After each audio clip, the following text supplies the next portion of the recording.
Luha sa kalipay ug nagsagol ang gibati ni Renante Tamayo sa iyang pagdangop sa Brigada Action Center dihang personal niyang naatubang si Attorney Jurel Patinio. Nagpakiluoy nga midangop kay nagkinahanglan og 35,000 pesos si Renante alang sa bayranan sa punerarya. Gisaysay ni Renante nga gusto niyang dalhon sa probinsya ang patayng lawas sa iyang igsuon apan ang punerarya wa motugot gumikan kay wala man siya ikabayad sa punerarya nga maoy mobalsamar og muhatod sa patayng lawas sa iyang igsuon nga si Rinaldo Tamayo nga ihatod ngadto sa Purok 5, Barangay Buho, Aloginsan, Cebu. Ang Brigada Action Center nagsilbing tulay ngadto sa buhatan ni 3rd District Congressman Pablo Jan Garcia ug sa buhatan ni Super Jipoy Funeral Homes. Tawagan na to ang si Congressman Pablo Jan karon tuwa pa sa Japan, no? Tuwa siyang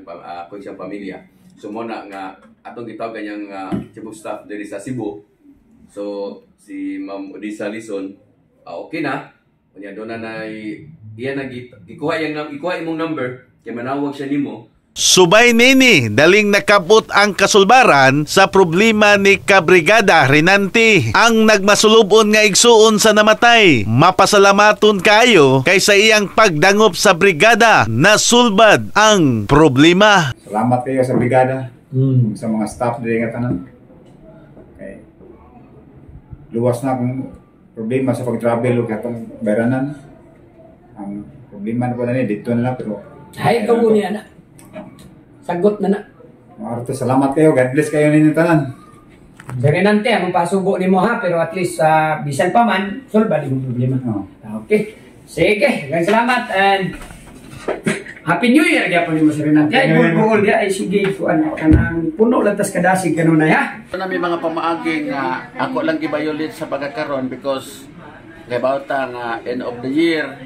Ang mga government assistance na to is tatos ko pang kuban kaya pa man mag-resolve ang DSWD pero nipasalig na to na ko ang office of Congressman PG Garcia nga ilang isolder ang problema na sa pagkakaroon mapamikas nga makuha gi kanila ang amo lang is o mo resolve ng DSWD.